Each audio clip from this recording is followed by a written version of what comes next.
A new report is accusing Elon Musk of creating a culture of peer pressure to take drugs with him for fear of losing access and wealth if you abstain.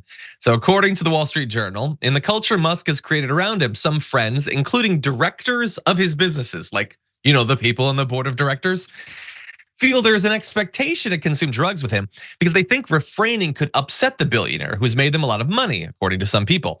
More so, they don't want to risk losing the social capital that comes from being close to Musk, which for some feels akin to having proximity to a king. And I want to be very clear, I already know where the Elon Musk bootlickers are gonna take this, like, you guys are getting down on him because he likes to smoke weed or do ketamine. He's just cool, man, he's cool. That is not the story that's being described here.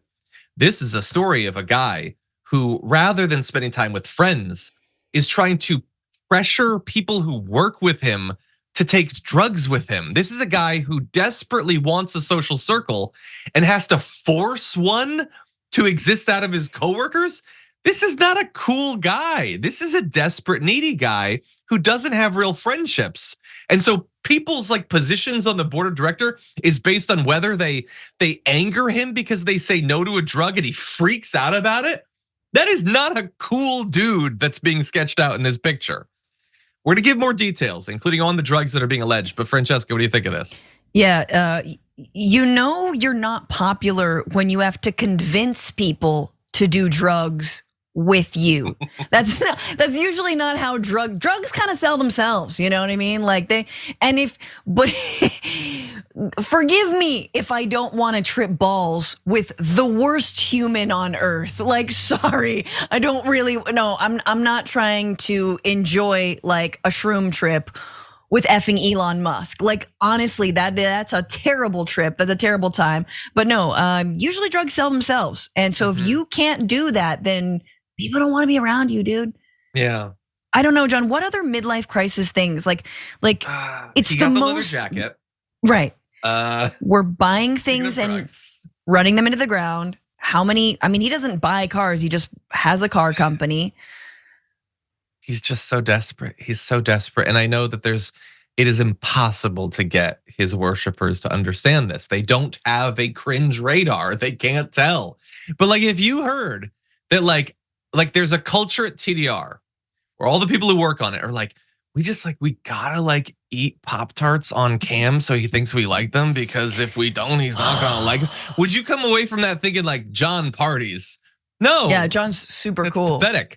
I don't know. He made me just we had to play board games. Dungeons and Dragons. I don't want to be a dwarf. Yeah. Anyway, that would actually win me over if he did that. So here are the details, because there's been a lot of prior reporting about the apparent issues that he has with drugs. Back on January 6th, there was a report that he had used cocaine, LSD, ecstasy, and magic mushrooms over the years, to which he responded, "Whatever I'm doing, I should obviously keep doing it." Oh, except, should you? Have you been just killing it in all areas of life? By the way, if you want to do these drugs, do these drugs.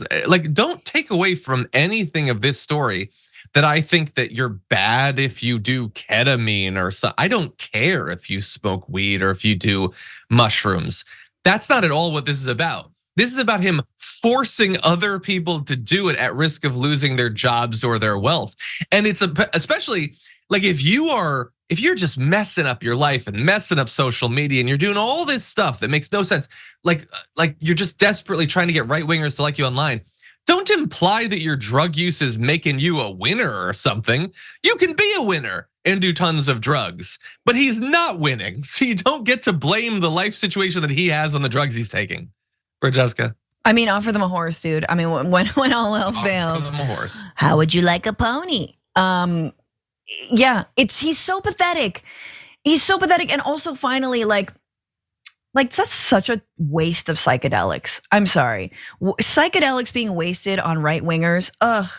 It kills me every single time. And also, I think it's really been apparent that no, sadly, weed, shrooms, and LSD, which I thought like engendered empathy and sort of helped you sort of get into the minds of other people and like commune with the earth. You know, every time I've shroomed, I'm like, I love my mom and this tree. You know, like that's right wingers aren't. They're just like, I just want the brown people to live in their separate community. Like, that's what I don't get. Like, yeah, you hear about it like causing you to sort of rethink the inherent connection of all living things. He doesn't seem to have had any of that. No. He's just turned more anti-immigrant despite being an immigrant, more close-minded, more like you're supposed to, like, aren't you? Like, I've never done mushrooms or whatever. I don't rule it out, but I haven't yet. Like, you're supposed to come to feel more comfortable with your state in the universe. But he's just more and more desperate to fill this unfillable hole inside of himself. Yep. This is a guy who is just a bundle of desperate needs that not even becoming the richest person in the world can even temporarily bring him a quantum of peace. You, dear viewer, watching this, I don't know what the current state of your life is. I don't know, like it's tough times out there. Maybe you're struggling economically. You are definitely happier with your life than the richest man in the world, which is an indictment not just of Elon Musk, but also of the way that we have been trained since birth to think that ever increasing amounts of money are the cure to all problems. They certainly don't seem to be for the rich. Tesla's general counsel and a SpaceX spokesman, by the way, did not respond to requests for comment. He's like shown up to meetings, apparently like high off his ass and made a mess of himself. So of course. Just, you know, it's like these are big businesses that like theoretically need to have a CEO who can function, and they're apparently like there's all these reports of like they're worried about him. And not just on the drugs. There were the reports of like he had locked himself inside like a room in Twitter headquarters, and people were worried that he might take his own life. Like this, like if a report comes out, well, someone must. Let's not joke. Let's not joke. Let's not joke. Should we just leave him be? Okay, she'll handle the jokes. I will be serious and say, if a report came out, New York Times, this is tragic, and I don't even like to speculate about this, but Elon Musk found having taken his life. Would people genuinely be shocked? Like, sure, it is shocking, but I mean, there are certainly warning signs. Again, I don't like to speculate about this sort of stuff, and I am not doing this as a joke or sarcastic or whatever. I know that I do that frequently. I'm being very clear that's not what I'm doing here.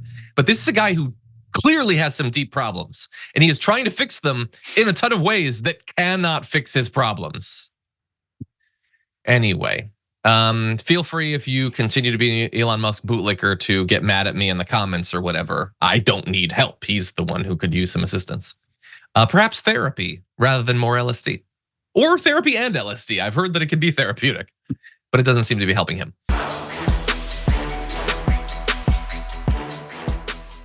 For more political news breakdowns, interviews, stories of activism, and me trying my hardest to care about the occasional big celebrity news story, subscribe to our YouTube channel at youtube.com/The Damage Report.